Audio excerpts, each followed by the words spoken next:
All right, just walked in and we got nothing.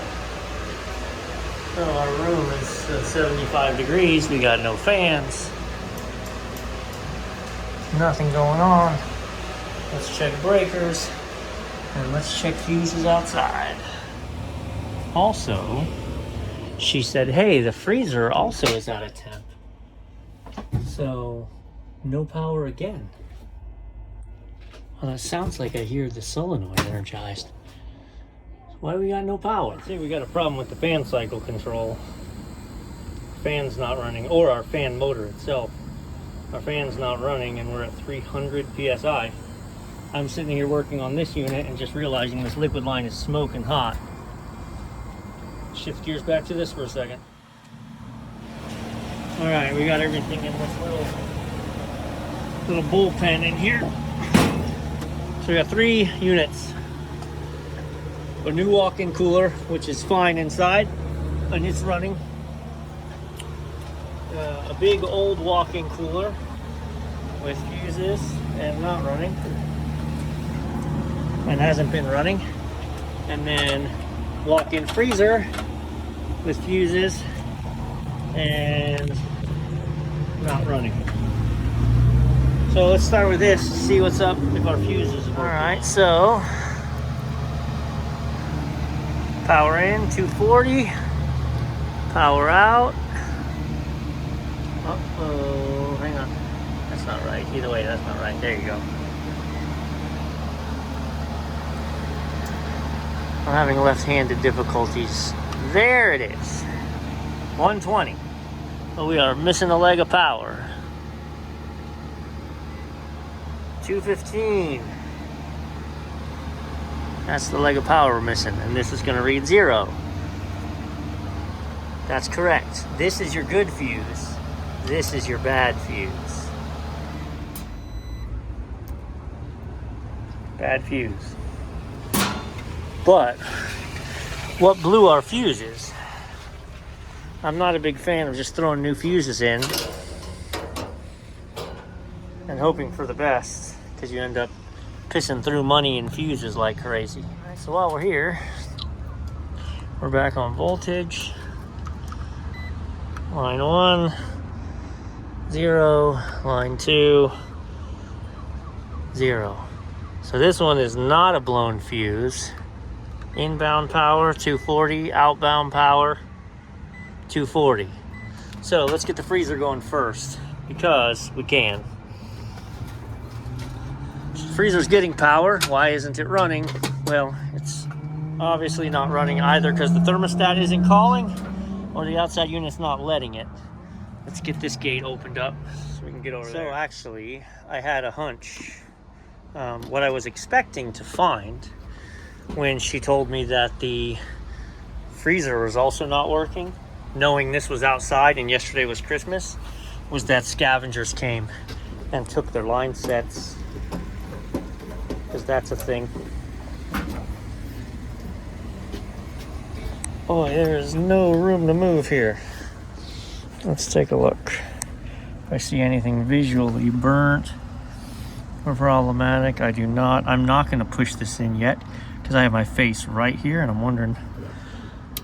All right, we're not stuck in a defrost. Maybe it's just a bad thermostat. Let's find the thermostat on this guy. So be careful you don't go squirrel here. I thought, so they're not using a thermostat, they're using a pressure control, which is fine. There's a thermostat bulb anyway. Confused. But even if that weren't calling, we'd have internal fans. So there's something else going on with the power. So let's get in and see. Okay, so maybe just overcomplicating things.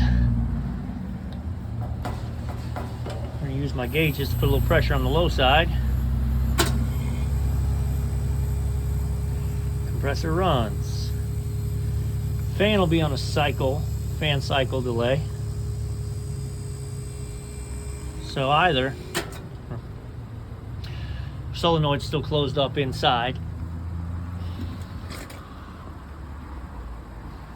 We're very low on gas, or both. Now we get the buzzing.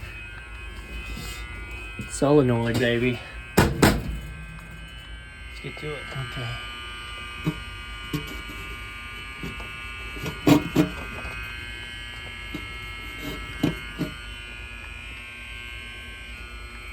Alright, whoa. Ho, ho. Heidi ho, neighbor. There you go.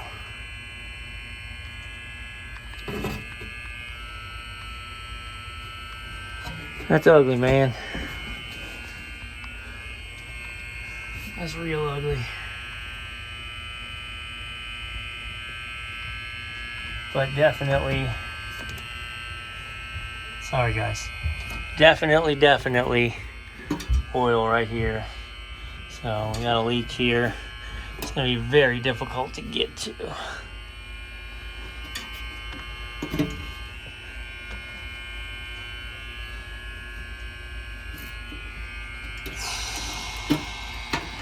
All right, let's see what we can do. I got 15 PSI down here in the evaporator.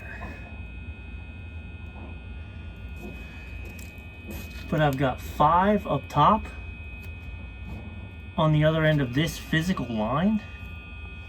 No, sir. Something's gotta be wrong. Oh, and here, I did this earlier, but 240. So we're energizing the solenoid. She's just not lighting up.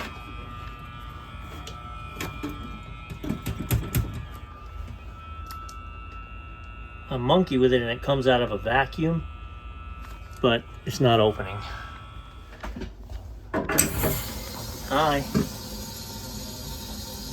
Welcome to function. I don't have to cut it out. I can leave it jumped out and do the same thing tonight. Gotta find one of these. So the unit's running outdoors now. All right.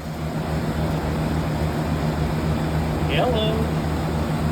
It's a freezer and it's 75 degrees, so I would expect that. But this got up to about 250 and then it kicked in. I don't think I got it. I know I don't have this solenoid. Let's see if I have a solenoid that'll fit it. All right. Coil just got cold enough for the fan to start. Bada bing.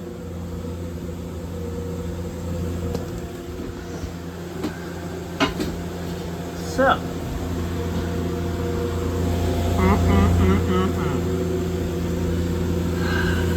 I can't control it. I can't control it.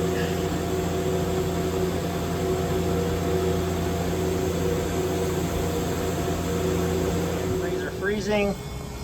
Condenser fan is cycling on and off like it should with head pressure, and our suction pressure's responding accordingly as the fan cycle does its thing. Let's see, we got a problem with the fan cycle control. Fan's not running, or our fan motor itself. Our fan's not running and we're at 300 PSI. I'm sitting here working on this unit and just realizing this liquid line is smoking hot. Shift gears back to this for a second. What a mess. I think I'm just gonna bypass this fan cycle control, but I need to be sure what I'm wired into. Kill the power. This is, see, you can't overestimate. This could be fan cycle, but I don't think it is. I think that's your safety. So I need to move all this mess. It's like it tries to start and then it, yeah, I don't like the fan cycle at all. Let's cut this tape back. Looks like we got blue. Let's get real live there. So what I'm in is I'm in the blue wires, which I'm pretty sure is the fan cycle control. Right now I got 240 volts, I got no fan. So that's correct because I'm measuring across the switch. So I've got one leg of 120 going into that and one leg coming out. Look, it's trying to kick, it's trying to kick. And then it closes, we get 0, and she runs. So I'm gonna kill this. I'm gonna jump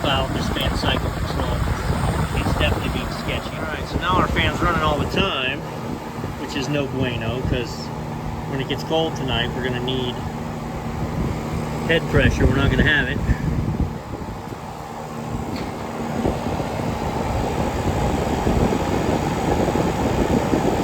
Need refrigeration. We've just been holding off on that. Let's think about it. We were running 300. It's just a mess, top to bottom. I did leak test in here, by the way, and didn't find anything. Even though I feel like there was a ton of bubbles or a ton of oil, I didn't find anything with the soap bubbles before it froze. And I know I'm going to hear you saying, you know they sell non-freezing bubbles. I do. I actually have one in the truck. I just grabbed the wrong one. But alright, so I stole the defrosts from Current at 6 p.m. So I'm gonna move another one. I'm gonna move this noon back up here to 8 p.m. so that every 2 hours for the next 10 hours, this thing's gonna shut off, allegedly for 50 minutes, but the defrost termination is gonna kill that. So, but it's gonna shut down every 2 hours. Defrost. 10 a.m. is the last one, so I've got till noon or 1 to get back with that Danfoss little guy there.